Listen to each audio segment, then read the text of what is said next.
Uma quinta-feira de apresentação oficial, decisão judicial e também novos interesses. Estou falando aqui de Léo Cittadini, meio-campo de 29 anos de idade, campeão de Copa do Brasil, Sul-Americana e campeonatos estaduais, vestindo a camisa do Atlético Paranaense. Um nome que, além de interessar, hoje negocia com o Vasco da Gama. Um nome que divide opiniões da torcida vascaína.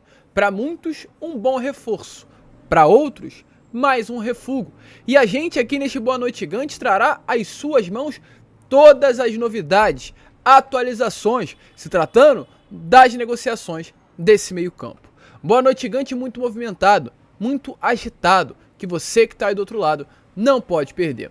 Porém, é claro, torcedor, como eu sempre faço aqui nos meus vídeos, quero, antes de começar, dar as boas-vindas a você que está aí do outro lado. Para quem não me conhece, muito prazer, eu sou o Lucas e você está no canal do Gigante Vasco, o canal do torcedor vascaíno. Rapaziada, falta pouquíssimo para chegarmos aí aos 97 mil inscritos e eu conto de verdade mesmo com a sua ajuda.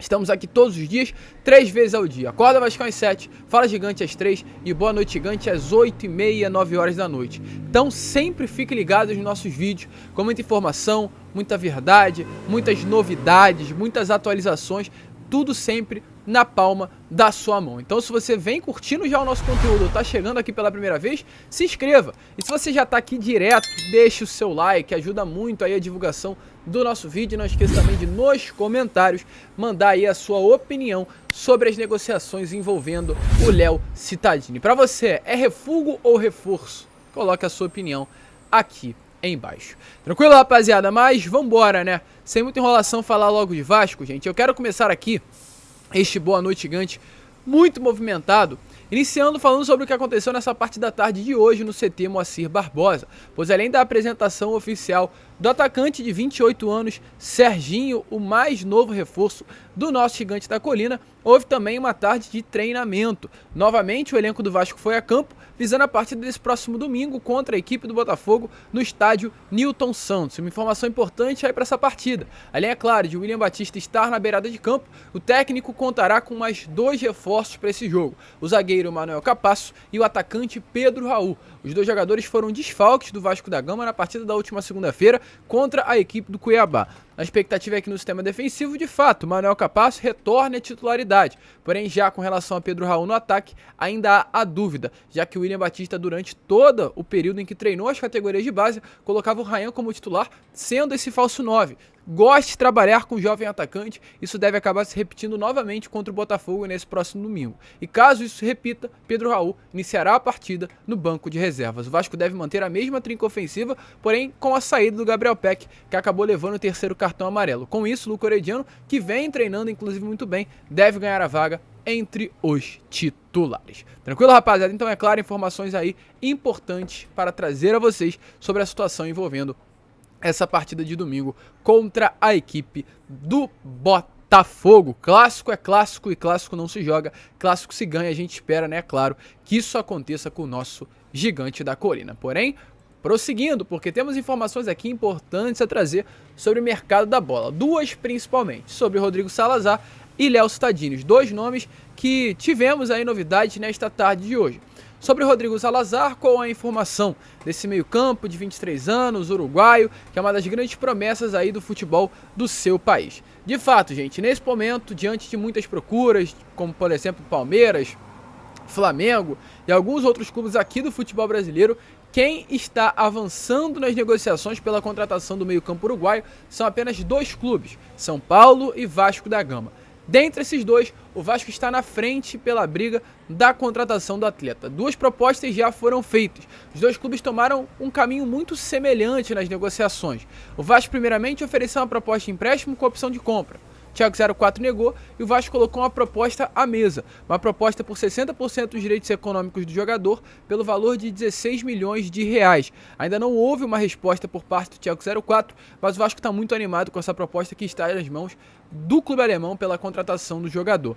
E de forma igual, o São Paulo também fez o mesmo caminho. Primeiramente, colocou a mesa do Schalke 04 na proposta de empréstimo com opção de compra. O Schalke 04 recusou já de início a proposta e o São Paulo hoje, mesmo com dificuldades financeiras, já formalizou uma outra proposta, uma outra sondagem, e estuda fazer agora uma proposta pelo Rodrigo Salazar, um pagamento de forma parcelada. Então Vasco e São Paulo hoje são os dois clubes que se interessam mais a fundo pela contratação desse meio campo, camisa 10 do Schalke 04, de 23 anos, realmente de muita qualidade, um nome que muda o nível de qualquer elenco do futebol brasileiro. Então ainda essa dúvida de qual será o destino, o atleta quer vestir a camisa de um clube do futebol brasileiro e Vasco e São Paulo hoje de fato são os dois clubes que mais se aproximam do nome. E outra informação que também tivemos nessa tarde de hoje, se trata aí do meio-campo Léo Cittadini. E a gente vai falar muito mais do que apenas informações aqui neste Boa Noite Gigante sobre a situação envolvendo esse nome. Eu quero falar mesmo a vocês sobre opinião. Será um bom reforço? Não será um bom reforço? Quem é Léo Cittadini e por que o Vasco está buscando esse nome? O Léo Cittadini, gente, eu posso falar aqui a vocês e resumir muito bem qual é a situação. É a famosa oportunidade de mercado. Léo Cittadini tem contrato com o Atlético Paranaense até o final desse ano. O Atlético até o momento não demonstrou nenhum tipo de vontade, não evidenciou e realmente irá acontecer a não renovação do jogador. O Atlético não demonstrou nenhuma vontade, de renovar o contrato com o Léo Cittadini. O Léo Cittadini já veste a camisa do Atlético Paranaense há muito tempo, gente. É um atleta de 29 anos, é um atleta já rodado, né, com muita bagagem, um atleta campeão da Copa do Brasil, da Copa Comebol Sul-Americana, de campeonatos paranaenses, vestindo a camisa do Atlético. É um atleta que está vestindo a camisa do Atlético Paranaense há 5 temporadas. Então já está há muito tempo ali. Hoje o Léo Cittadini vem perdendo espaço no elenco e vem entrando muito pouco nas partidas. O último jogo aí do Léo Cittadini com a camisa do Atlético foi lá no dia 22 de abril, há pouco tempo de fato, porém entrando no segundo tempo. Ele entrou aí faltando pouco tempo para acabar a partida contra o São Paulo e atuou durante 23 minutos. Antes disso ele entrou numa partida no dia 11 contra o América Mineiro, jogando apenas 13 minutos. Entrou numa partida contra o Fluminense no Maracanã no dia 22 de abril, jogando 24 minutos. E entrou numa partida no dia 15 de abril contra a equipe do Goiás, atuando durante 82 minutos, ou seja, foi titular desse jogo. Então o Léo Cittadini, em 4 meses, abril, maio, junho, ou aliás, nos últimos 3 meses, atuou em apenas 4 partidas. Pouco tempo, de fato, pois ele vem, infelizmente, nesses últimos momentos, convivendo com uma lesão muito séria. E esse é um dos motivos que faz que o Atlético Paranaense não tenha a grande intenção e o desejo de renovar o contrato do jogador. Essa lesão hoje do Léo Cittadini faz com que ele não consiga ter essa sequência, essa continuidade. Uma lesão na coxa que o afastou dos gramados no dia 22 e fez com que ele retornasse às atividades práticas, físicas, no dia a dia do Atlético, apenas no dia 1º de junho. E a partir disso, como a gente trouxe, o Atlético não tem interesse da renovação. E o Vasco, é claro, busca a sua contratação. Busca ali assinar até um pré-contrato, já reguardar ali o Léo Cittadini como um nome.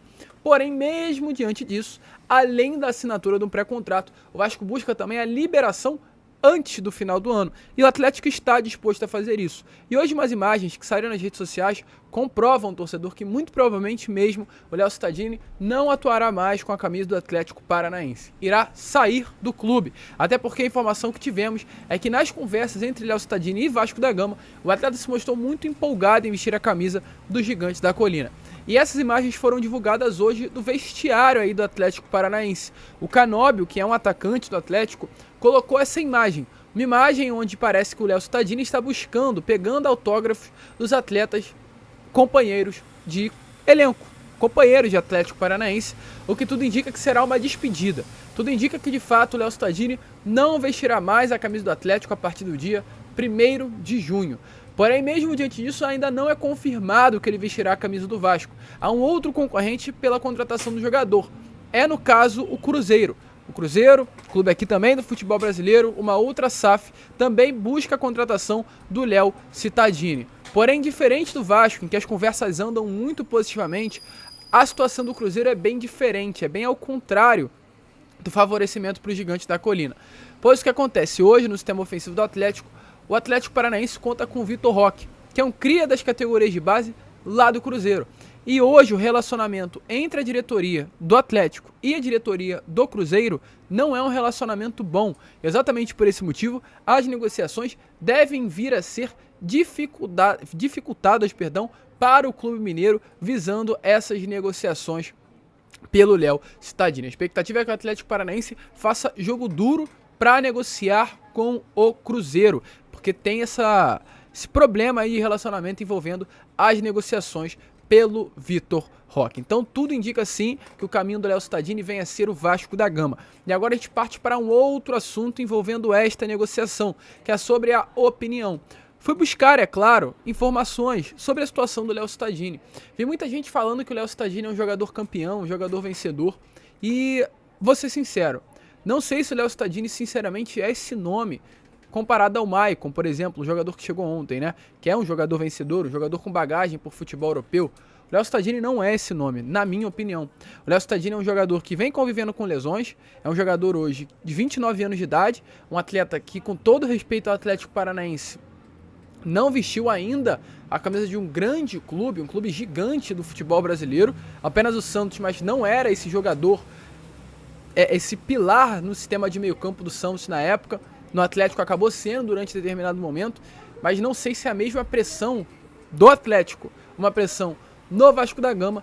E um ponto fundamental, ele nunca foi o principal nome, ele nunca foi o pilar de nenhum time por onde passou. Mesmo sendo volante, a gente vê que tem como atletas da posição ser jogadores importantes. O Jair é um volante, mas se destacava no Atlético Mineiro. O Léo Cittadini é um volante, mas a gente nunca viu o Léo Cittadini com esse destaque todo vestindo a camisa do Furacão. Mas é de fato uma boa opção, tem prós e contras. Não acredito que o Léo Cittadini é um reforço que vem para brilhar no sistema de meio campo do Vasco, passa longe disso. Mas também não é o refúgio que muitos torcedores vascaínos estão falando aí nas redes sociais. E ao ser questionado exatamente por isso, por esse momento aí, com relação à situação envolvendo a chegada do Léo Cittadini ao Vasco, um influenciador, um jornalista, um setorista do Atlético Paranaense começou a conversar sobre a situação do Léo Cittadini. Ele revelou que o Léo Cittadini é considerado um ídolo lá no Paraná. E ele mesmo acha que não está legal o Léo Cittadini sair assim no meio da temporada. Poderia estar tendo um respeito maior, né, pelo jogador que foi importante nas maiores conquistas do Atlético Paranaense, essa Copa do Brasil e essa Sul-Americana. E há os torcedores vascaínos que questionaram essa contratação. No caso, o Vinícius Furlan, que é esse setorista, ele respondeu assim, ó: tá bem engraçado ver torcedor do Vasco desdenhar das opções à frente do Léo Cittadini, quando tem como opção no elenco Galarza e Matheus Cocão. E torcedor é uma grande realidade. O Léo Cittadini não é um sonho. O Léo Cittadini não é um jogador que muda a nível do elenco. Mas a gente hoje tem como opção Zé Gabriel, Galarza, Matheus Cocão, jogadores que entram nas partidas. Tendo um Léo Cittadini para entrar no segundo tempo, vai ser diferente. Essa é uma realidade. Não passa nem perto de ser uma solução para o sistema de meio campo do Vasco. Mas quando comparado aos jogadores que temos no nosso elenco, é um nome que vai ser importante no dia a dia, nos treinos, nas reposições que serão necessárias até o final da temporada. Então, tem que trazer jogadores de alto nível. Não é isso que o torcedor espera. Mas visto as peças que hoje temos no elenco e visto as falas de torcedores do Atlético Paranaense, quando se pergunta de Léo Cittadini, me anima um pouco. Mas volto a repetir, precisa-se de jogadores de um nível maior do que esses que estão sendo apresentados. Precisa de mais Gary Medel, mais jogadores assim, de alta prateleira. O Léo Cittadini é de fato um bom nome, mas não é uma solução que foi prometida ao torcedor para esta janela de transferências. Então as negociações acontecem, a expectativa é que haja um avanço e sim, há a grande expectativa de que o atleta venha a ser um reforço do gigante da colina. Te anima, torcedor? Coloque aí a sua opinião nos comentários. Gente, só para finalizar o vídeo, uma informação que saiu agora há pouco, na tarde de hoje, a Justiça determinou da liminar e com isso o Vasco poderá voltar a jogar em São Januário, ainda com os portões fechados. Nessa tarde de hoje, lembrando, o Paulo Brax, durante a entrevista coletiva de apresentação aí do Serginho, falou, né, sobre essa situação. Ele acabou contestando essa liminar feita, né, que acabou derrubando, no caso, o Vasco, impedindo o Vasco da Gama, o gigante da colina, de fato, de atuar na segunda-feira contra a equipe do Cuiabá em São Januário. Paulo Brax falou durante essa tarde de hoje sobre essa atitude, uma atitude que é o diretor executivo do Vasco, foi nada legal. Inclusive, sobre essa situação, Paulo Brax usou as seguintes palavras: absurda e arbitrária. No caso, essa interdição do Caldeirão. Então, com isso, hoje a informação que temos é exatamente essa. A Justiça derrubou a liminar e o Vasco poderá voltar a atuar em São Januário, sem público. O Vasco vai buscar aí meios legais na Justiça, é claro, de voltar a conseguir atuar com o público dentro do Caldeirão, mas, por enquanto, mesmo diante do retorno de São Januário, não poderá contar com o seu torcedor. Então, sábado, dia 8 de julho, marquem aí na sua agenda, Vasco da Gama e Cruzeiro será realizado em São Januário. Tranquilo, rapaziada? A gente fica por aqui. Isso foi Boa Noite Gigante, o último vídeo desta quinta-feira. Contamos aí, é claro, com a sua participação, com o seu like, com o seu joinha, com o seu gostei, para ajudar a divulgação e o crescimento do nosso canal. Vamos que vamos, se inscrevam, compartilhem e, como eu sempre falo, saudações vascaínas.